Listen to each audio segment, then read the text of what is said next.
What's up, family? Happy Techno Tuesday. Today we have a very special guest. REÉES is with us to talk about his upcoming EP, Echoing Epochs, which will be released this Friday, July 28th on Underyourskin Records. REÉES, how you doing, brother? Mm, so happy to be here, brother. Thanks for having me. Yeah, it's a pleasure. I haven't done one of these in a while, and life has brought me to a little bit of a hibernation stage, and this feels right for me because I know you, and we're friends, and we've connected. So it's not like I'm interviewing a random artist that maybe I don't vibe with. The vibes are certainly there, and it's a pleasure to connect with you. How you feeling about life and this upcoming EP? Glad I could bring you out of hibernation and feels good. I'm sure everybody's happy to have you back too for Techno Tuesday. Yeah. How does it feel? It feels really good. You know, Under Your Skin is a label that I've been listening to for a long time. Really have been a fan of Just Emma for a long time, and also their music. They're also friends and amazing humans as well. So to get to collaborate on something like this with them is just, it's a dream. And the way that it all came together, just kind of, it all felt right. It feels like working with family, And so I'm excited about the release. It's um, it's so interesting because I wouldn't have been able to tell you that this is what was going to be happening. It was almost unplanned, and sometimes the best things in the world are. And the way that this all kind of just like alchemized and came together was really beautiful. And so I'm stoked about it because it you know I really it feels like an honor, for them Hmm. to say like, hey, we want you to be a part of this Under Hmm. Your Skin family. That's beautiful.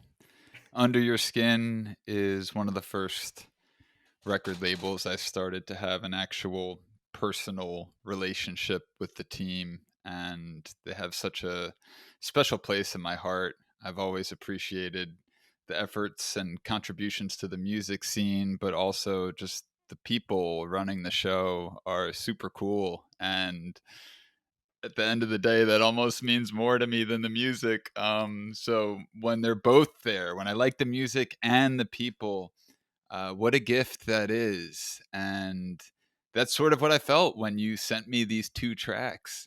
I remember specifically, I was at the gym in San Miguel de Allende. That's where Reyes and I got to spend some time together.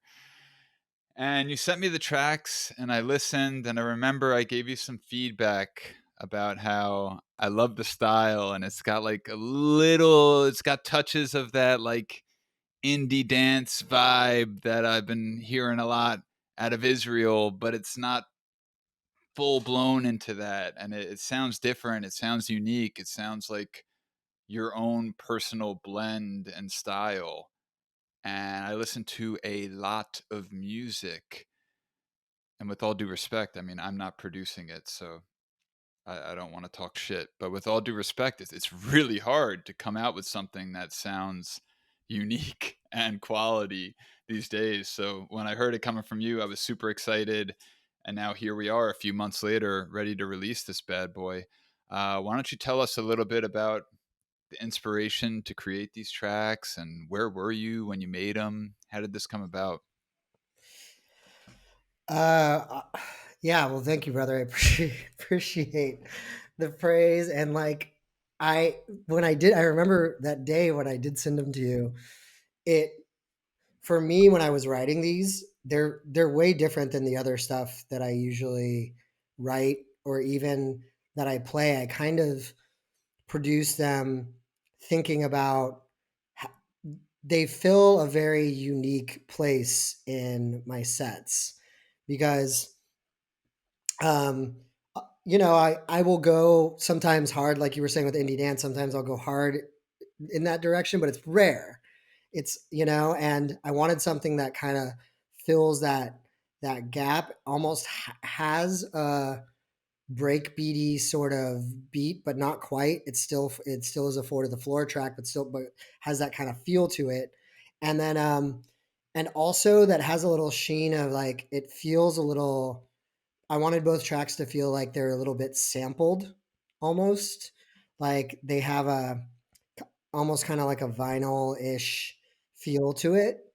And I wrote them both back to back. I was actually in Bali at the time, and I was thinking about um, it's kind of interesting, like what the EP is even about, which is like patterns repeating and all of this. I it kind of all it came to me as like I was thinking I have a lot of music that I make and that I play. You're kind of in the same space that you were in, where I was like, it all sounds the same. It's all these patterns that repeat, and like this is like what life's about. And that, I got deep on it and like started thinking about that. And I was like, I want to make two tracks. I want to make something that shakes it up, something that's a little different than like I would normally make. And so, how can I go outside my box and make something that's still uniquely me? So I had even the description already kind of like ready to go. And part of the reason with these songs that I used, um, they have vocals in them, but you don't know what the vocals are really saying, right? And it's not meant for you to. It's meant to be interchangeable as to like anything that you're going through in life. They can mean anything. It's the Rorschach Hmm. test of tracks. Like, what is this? Yeah. What does this mean to you? This like repetition and syncopation of vocals. Like, what does this bring out in you? One of them is a very like almost like a battle cry, and one of them is almost like a conversating, more fun playfulness to it.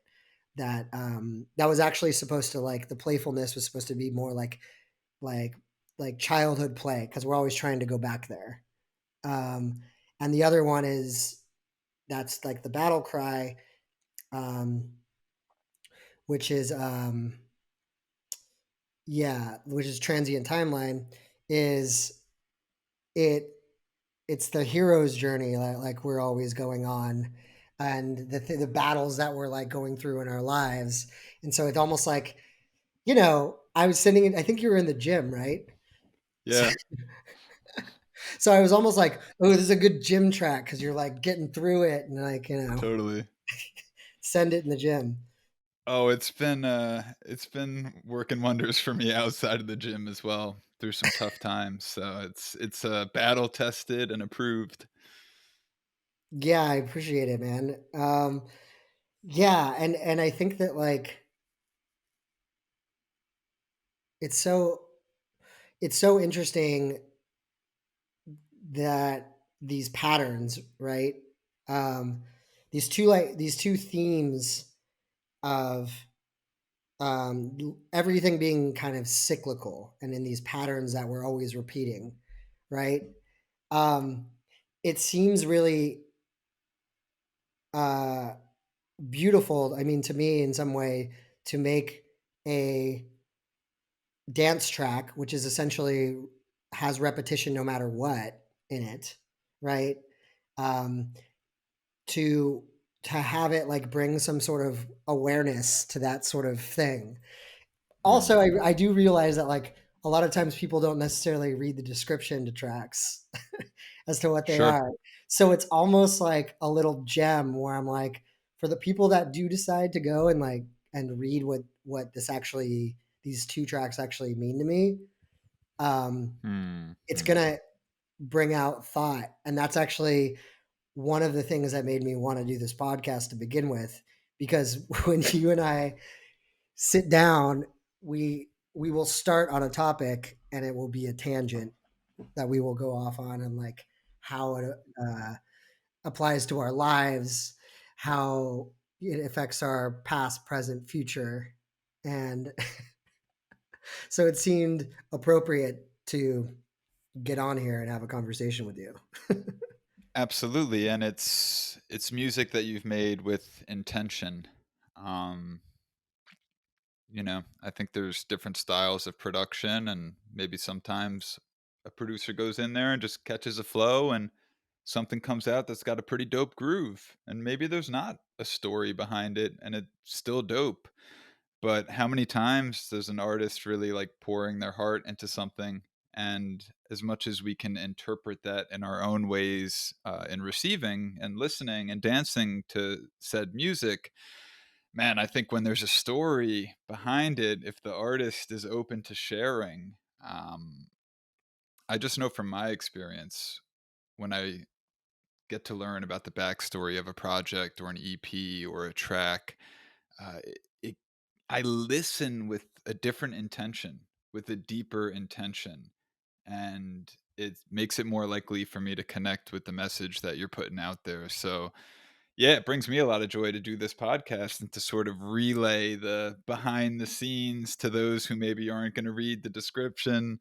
And I get it, man. Like, I see these promo emails, and if I'm in a certain mood, I read it diligently, and other times I just skip right by the description. So, I mean, ultimately, we're making dance tracks, right? And like the groove does have to be good, and it's gotta it's gotta have some elements that make us want to move, and that are good to fill a dance floor or like, bring out your dancing shoes too, But but also I think that, yeah, I mean there can be some intention to it, and the whole REEES project, when I created it, it's to have the tracks that I put out, to have them have some sort of meaning, whether it's a service element like we did with the first track I came out with. It helped. It was Icaro de Curandero. It helped um, indigenous communities in Peru, and then when I did the release with Bye Bye Plastic and Abracadabra, that obviously has a big environmental effort that comes along with it, and also is being released on a um, bioplastic vinyl, you know? And so for this is kind of my first big like coming out track of, hey, this comes from a more like uh introspective place. Um and this is me kind of presenting to you, here's my interpretation, here's what happens when I go in deep inward and then spit it out into music, like mm, here's my um outlet, here's how I use music as an outlet, is to make something like this, and here's what it means to me when I play these tracks. And um yeah, and the with us being able to do this podcast, and also we're doing a coming up on Thursday, we're doing a listening party on Bandcamp. oh, Um, cool. and it's the same thing. We're getting to actually connect with with the people that are listening to it. Like we're all going to listen to it together for the first time, and then it's a discussion of, people get to talk to me about whatever they want to, or whatever comes out of it. It just feels really special for all those things, to be, like I said before, being a part of the Under Your Skin family now, and working with you and doing all this. It just um yeah, it feels like it kind of feels like a coming out, you know? Like I'm coming out of hibernation too. Well, there you go. Do you find that the is the breaking of the patterns, is that symbolic of where you are? this chapter of your life in one way or another? Yeah. Yeah. I think that even coming out with these tracks, I've been, you know, I have a lot of edits and tracks that I make that I play in my sets that I won't release, and I think that I've been, you know, slow or maybe apprehensive, or there's been a lot of things about me like releasing music, but this whole year and moving forward is about releasing a lot of music. And I think that Mm. one of the patterns that I had was constantly going back and re-tinkering with stuff, not stamping it as done and just putting it out, you know, pulling stuff and not wanting to release it. And I think that with these like one of the patterns that I'm shedding in this is just putting it out and doing what I want to do, which is, um, you know, part of me doing music in general is about raising our vibration in general, as people. And like we do that by like sharing energy. And this is like me sharing energy with you and with everyone else. And I think there's some fears that were in that, but I also think that I was just kind of like in my own little world. And I realized that um, it was a pattern, to constantly be there. And so mine is about outward focus as opposed to introspection. It's Ooh. kind of like the yang. We are on opposite journeys right now. This is a good balance to one another. I'm turning the external off. I'm going in.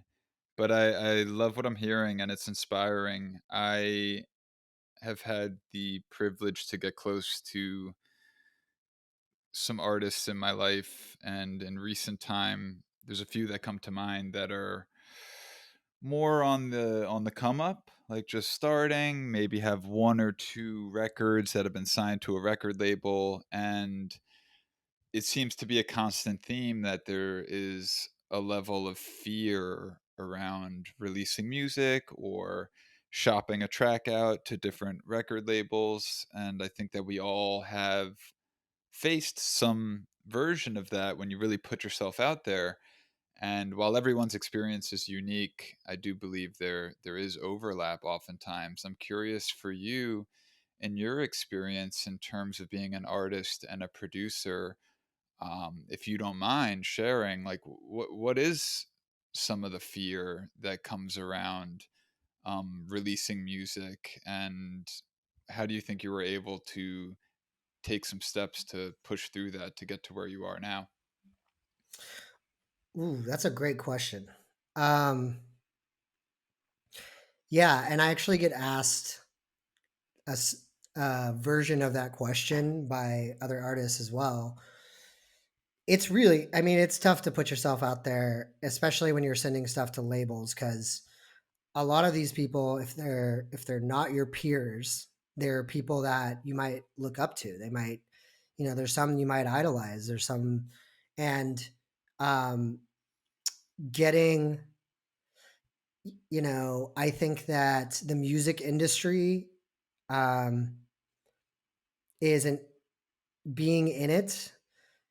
I think we need to normalize getting feedback first and foremost. Like it's typically not a personal thing when you're getting feedback. It's not, hey, this is what I think about you.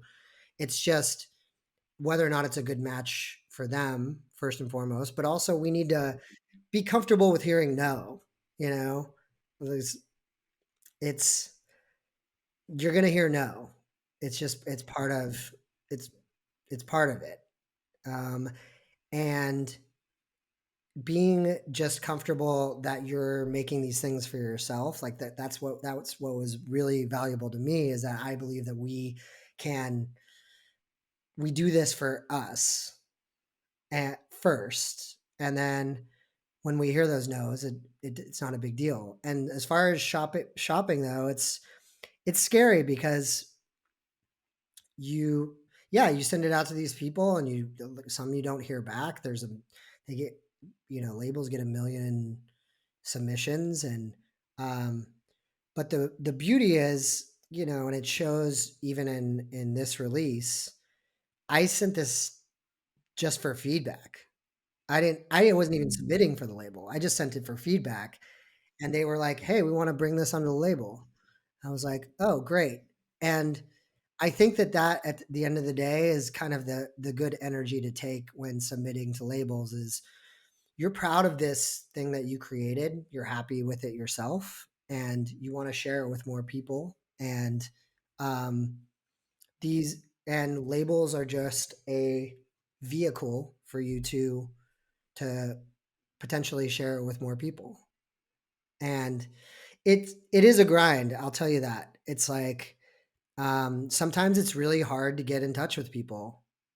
We all have our own lives, we all have a million things going on, and there's a lot of people making music. And I think that it's kind of like if you just stick to what your path is and just keep working at it, like eventually you will make things that labels want. you know, it's it's a massive journey. Making music is a massive journey.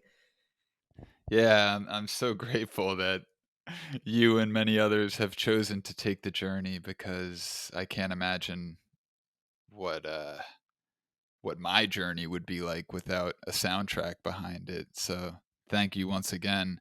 And also it sounds like, I mean, I had the honor to meet you and hang out with you for a few months in Mexico. We were living in the same city, and you're just a great guy. Like, I was gonna say you're a great guy to be around, and that's true too, but deeper than that, like, from my heart, you're a great person, and Thank you, brother. I appreciate that. from my perspective, it's a testament to some of the work you've done on yourself, and you really got a clear mind and a big heart, and it's felt immediately. I felt it right away with you, and the reason I'm bringing that up now is because it's kind of like a holistic thing. Everything is connected in life, and it's not just shipping off demos to labels where they're getting a message from an email address they never heard of. Like in this case, you sent it to people you had a relationship with. So Hmm. there is a natural, authentic relationship which got you into their inbox, or it got you a proper listen. And I think that's really all we can ask for. Like if you get a proper listen, that's a beautiful thing. And I think that your loving aura and personality. It's the compliment Johnny show, but man, you deserve it really. Like you do. Yeah, you You can't got see me it right going now. I'm now. like blushing. I'm like sweating and blushing right now. Like, Yeah, I am dude, too. uh, Um no, but I mean like you are investing energy when you're in the presence of other people, and that is felt. And then I think that plays a part in this, and it allows you to, send your tracks over to a proper label like Under Your Skin and simply just ask for feedback. Like, yo, from homie to homie, artist to artist, let me know what you think. Should I tune up this, tune up that? And sure enough, they're like, oh, this shit's Fire Jones, Fire Johnson. Let's sign that to Under Your Skin. And then there you go. Like all that, like climbing the mountains and reaching out to all these record labels. Like, oh, didn't have to happen on this one. And it's not always going to be that way, but I love when magic and love plays a part and sort of gets you to where you need to be without too much friction. well, and it was a grind up to that. It's still always a grind, but the whole action of just getting up and doing it again, and my, my general demeanor of people call me like the golden retriever. I'm like generally just happy. I'm generally just happy to be here, you know? And like, but that comes from, you know, I've made, been in music for a long time, and I've made a million different mistakes and gone through it and different stuff, and the perseverance to just keep showing up, like at the end of the day, just showing up and doing the thing, like it's one day at a time. I just keep you know, writing music because it makes me happy. Music's the only thing that always makes sense to me. And like, so I'm going to continue to do it because it brings me joy. And just like with you, it's about like, it's about sharing those vibes and spreading that joy to other people. And um, I try to do my best to share my energy and to be as kind as I can to the people around me. At the end of the day, like, you know, when I think about it, those are the people I want to be around anyway. You know, Totally. I I just, it's like reciprocal. I look at it as like, hey, we're all one big music family here, and that's what we're here to support each other. I love that. I'm just gonna let that one sink in for a moment there. Yeah, that's beautiful. You talk about producing music, bringing you joy. Um, I'm curious, has it been a modality of healing for you? Like if you're going through a tough time,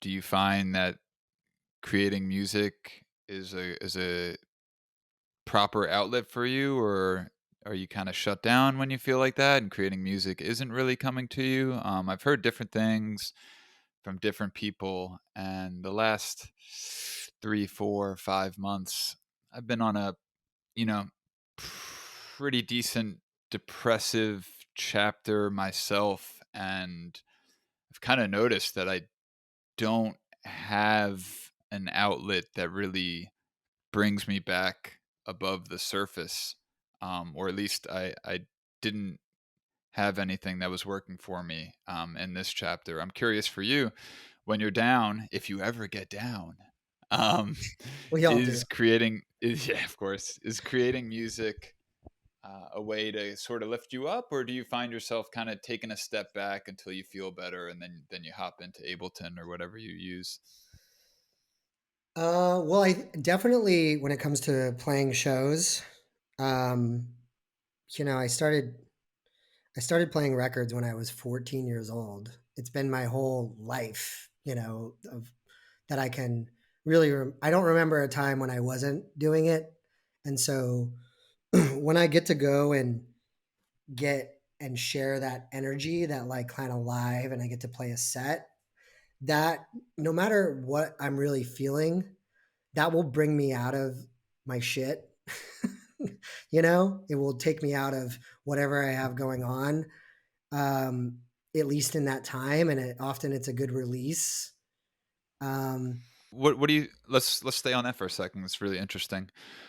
From the DJing perspective, pulling you out of a funk for 2 hours, let's say, just now as we reflect on it, what do you think it is? Is it a combination of, focusing and performing and getting out of your head, and then having this beautiful connection with other humans that pulls you into presence? I mean, that's what I'm imagining, but I'd like to hear your perspective on it. yeah, I think, um, I mean, anybody who's ever seen me play will notice that I don't stand still. You know, I'm like in it. I'm just as much with you on the dance floor. I Hmm. I'm moving, I'm sweaty, I'm engaged, and on top of that I'm feeding off of your energy. I'm listening to you. It's an exchange, you know? And on top of that I there's certain times where I'll make a crate with, you know, for whatever gig I'm playing, but a lot of times I throw that out and I'm just improvising, and so it's a combination of, you know, it pulls me, it requires for me to be really present with whatever, with that. So I can't sit there and think about, oh, I'm Mm. feeling this way, or like there's no time for that. There's just only time for being present and in this moment. And this moment is epic and is with so much joy and positivity and just vibes. So it generally will pull me out of whatever I'm feeling. Um, and I think that for me, I guess you could call it a flow state, right? It gets me into that mode, and I find that when I'm playing more shows, I will. It's like exercise, so I'm things are flowing more and more, and then that will translate over towards producing as well.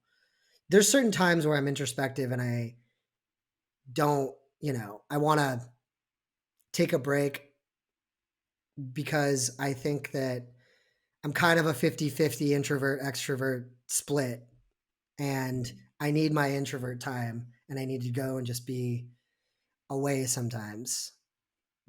But for the most part, definitely DJing, but also producing music.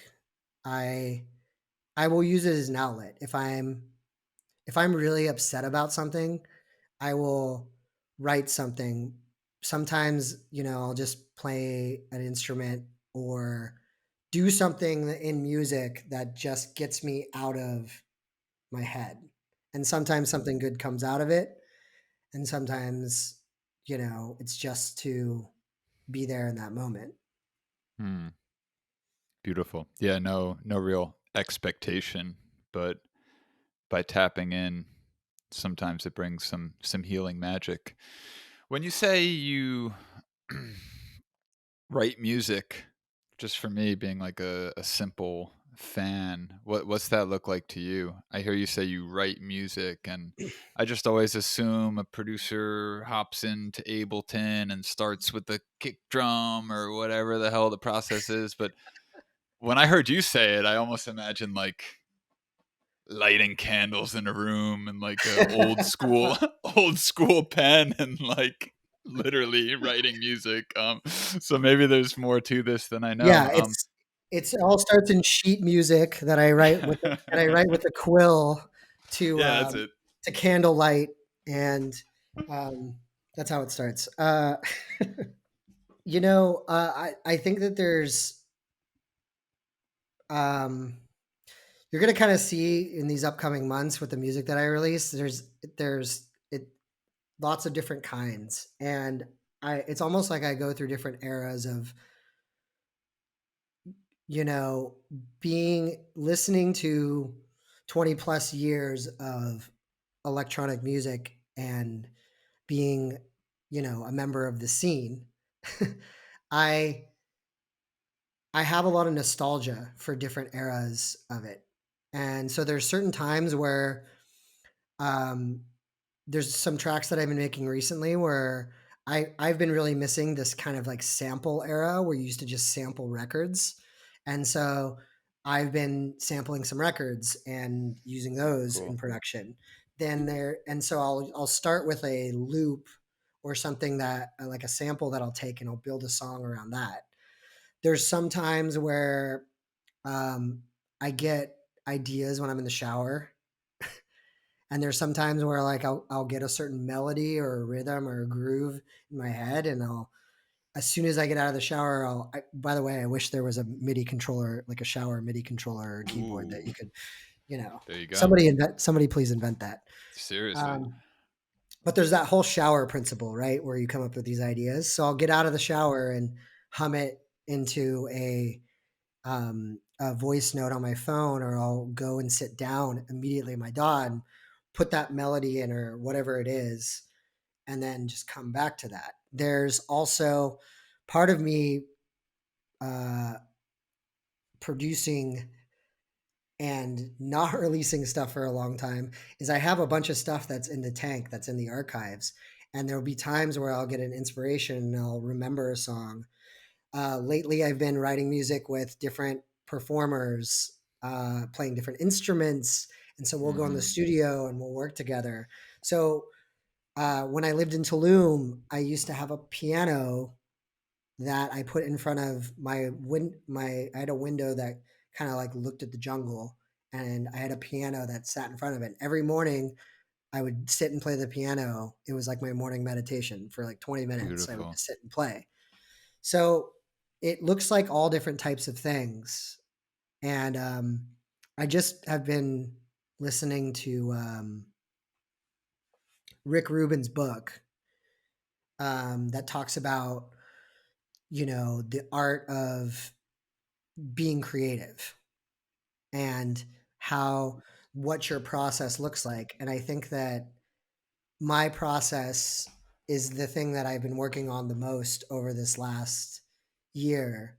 And it looks like whatever's inspiring me at the moment, taking that and alchemizing it to turn it into something that's my own.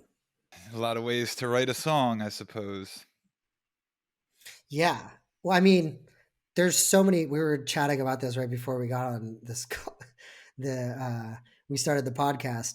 There's so many tools that are out there now for people to learn how to write music. It's definitely easier to write music than it was when everything was analog. And there's so many tools to help get you started. There's a there's tutorials of every aspect of the music writing process.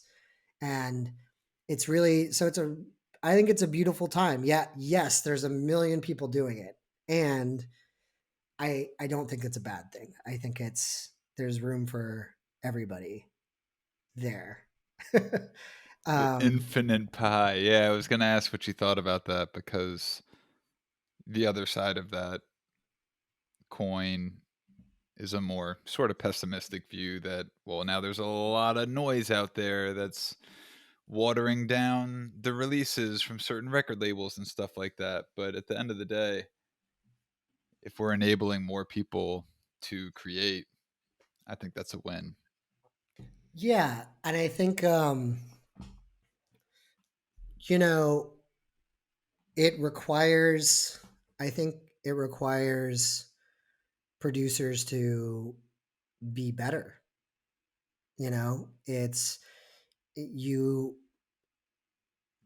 I'm constantly hearing things that are at such high caliber and are beautiful and inspirational. I'm hearing producers come out of nowhere that, seemingly nowhere, that are, Right, right. I'll hear for the first time and I'm like, wow, this is so deep and so well made. Um, and I think that it keeps pushing the envelope for people to improve and to not be stagnant and just being like, oh, I'm just going to make the same thing forever, Yeah, yeah. pushes us, I, I think, to be better. And I mean, yeah, it's tough. It can be tough that everybody wants in and you're trying you're trying to find your place, and it feels like everybody's like trying to push their way in. And I think that people have discernment. They will, like, the people who are label owners and who are putting out a lot of music, they have a good ear and they'll listen to things. And if you work hard at your craft, it'll be good and people will want to put it out and people will want to listen to it. There's a place for you somewhere. Totally. Think about how many subgenres of electronic music there are. There's a spot for you somewhere. I gave up on the genres ever since I got into this scene. I couldn't really understand it, but it's hard to put music into a box as well. But Beatport has to try. Yeah. Yeah, I think if you ever want to break the ice with a DJ or music producer, ask them what kind of music they play. Yeah, That'll get how them do you talking. respond? How do you respond to that? I mean, I talk about like things influences I like. I'll say, like, I like a lot of drums. I like things that are tribally. I really like techno and I like a good melody. And things like that. But I mean, it's hard to say like I just play one genre. I mean, at the end of the day, I can say I like techno because I love synthesizers and kick drums. Right. And like at the end of the day, that's kind of what I'll always go back to in my tracks. They'll always have probably that in there as long as I'm making dance music. Yep. Um, as I talk to you now from Berlin, that's just like it. It really is woven into everything. Um, every Yeah. genre of music goes. It always goes back to techno. Yeah. Yeah. I think you planted a Berlin seed for me the other day. I was taking a drive. I've been pretty much staying in my house all day, like not supposed to be out in the sun and stuff like that. For anyone listening that doesn't know, I had to have a surgery on my nose for a little bit of skin cancer, and everything's going great. But for a few weeks, I'm sort of in hibernation mode. And I took my dad's car for a drive the other day. I just sent it. No directions, nothing. I just started driving, and Nice. dude, I have to say ended up being a magical experience. I mean, just changing the environment after being in the same house for 5 6 days straight. A lot of new information was coming to me, and this may change, but while I was on that drive, I was feeling a deep call to go to Berlin, and I want to go to Berlin around March of next year. And my intention is to have like a month and a half of cold. And then I want to be there when spring starts. I want to be there on that day when everyone says, oh, it's officially spring. Like, no doubt about it. I've been waiting to wear this skirt for 3 months. I want to be there for that day. And I don't want to just be there for that day. I want to enjoy it by having suffered through some of the cold. And I also want to be in Berlin before the summertime when it's all crazy and all that. I want to get a taste of it. So thank you for planting the Berlin seeds in me. Let's see how that comes about. But I'm happy for you, man. Definitely do it. Definitely, I support that journey. you're in Berlin now. Where are you heading? What's coming up next for you? What are you excited to perform at? Or what's your next couple weeks and months look like? Well, yeah. So we're doing on Thursday, which is actually Thursday, 9 p.m. GMT. We're doing What's the GMT? what does that mean? Greenwich Mean Time?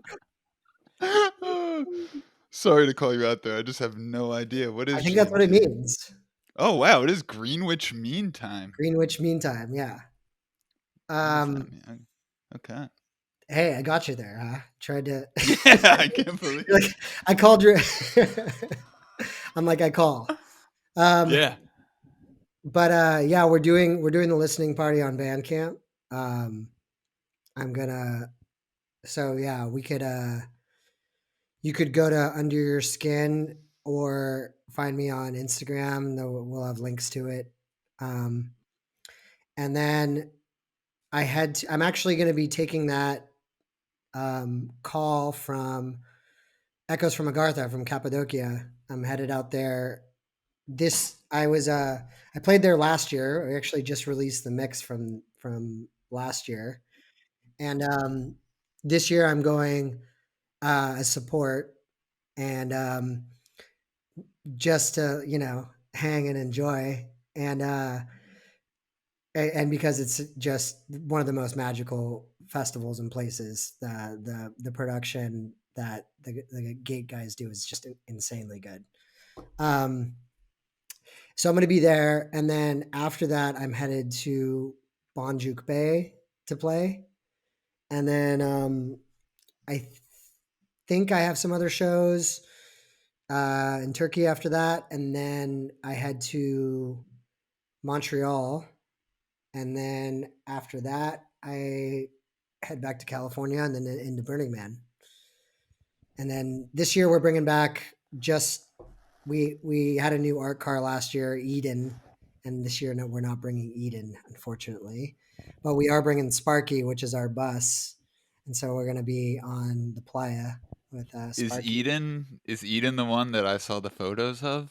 Yeah, yeah, we're not Ooh, bringing. where's Eden gonna be at during Burning Man? So we we need to build a new tow vehicle for Eden because Sparky was towing Eden. The bus was towing it, and Eden is her.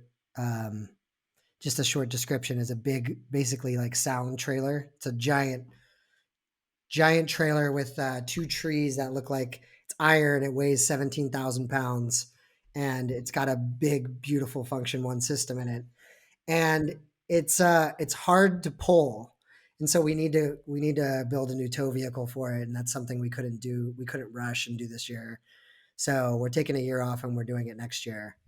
Um, If Eden needs a babysitter, a caretaker during the burn, I probably, you want to run the system every once in a while. Don't let it get too stale. Just yeah, let me for know. sure. I may be available for that. Yeah, I think the you would be blasting out the whole region of Sparks with that. You'd be keeping all of Sparks awake with it. It was a Yeah, pretty let's loud do it. machine. But we'll still be spreading some vibes at Burning Man with Sparky. We always have some good lineups there, and I'm excited about being back at Burning Man this year. This year, it's all about the music. I'm just going to play shows, and that's like Cool. what brought me to Burning Man in the first place. So I'm bringing it back to the music. Beautiful. Well, brother, thank you so much for spending some time with us here and really excited for you to release this. I'm going to do my best to hop in at 9 p.m. on Greenwich Village time to join you on the band camp. And I want to ask you to close the ceremony here. From your perspective, with this release coming out, if there's some human out there listening that really loves you and wants to support you, what's the best way to support you as a release comes out? Obviously, like buying the track on Bandcamp is one level, but from your perspective, is it getting more followers on one certain platform, or is it just getting a good, honest listen? What would make you feel great? Uh, yeah, that's a good question. Um, I appreciate that. Yeah, I think um, you can you can find me on Instagram at underscore I am Reyes.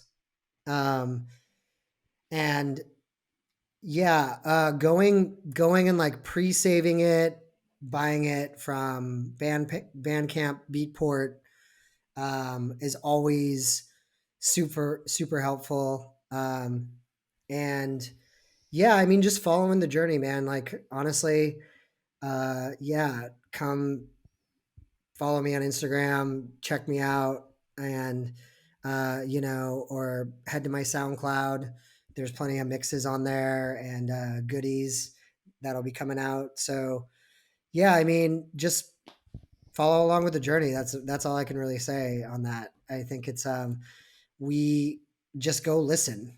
That's really the biggest thing at the end of the day. Like that's why we make the music is so you can listen and so you can enjoy. Just go listen. You heard it here first, folks. This Friday, Echoing Epochs, July 28th, Under Your Skin, Reyes. Thank you so much, brother. I love you. Thank you, brother. Appreciate you. Take care.